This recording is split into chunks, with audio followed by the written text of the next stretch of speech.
Ahojte, tak ja som tu zás po dlhšej dobe a dnes by som vám veľmi rada predstavila moju najnovšiu bábiku, ktorú som vyrobila s láskou. Od A po Z, to znamená, že vyrábam aj teličko, to znamená brúško, nožičky, ručičky, hlavičku, vlásky prišívam z vlny. Ja som urobila tejto bábike takéto vrkôčiky.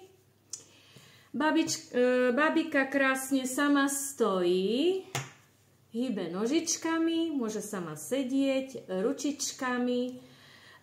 Oblečenie sa jej dá krásne povyzliekať. Konkrétne tejto bambulke sa dajú urobiť z týchto nohavíc, to je taký overálik, aj takéto kraťasy, takže môže mať vlastne aj kraťasy.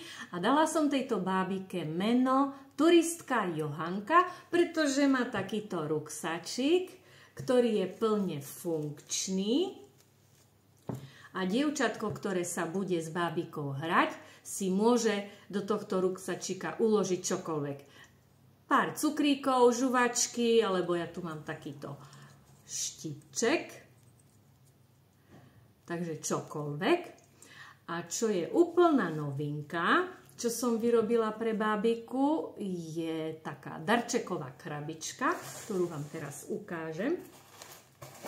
Takáto. S takým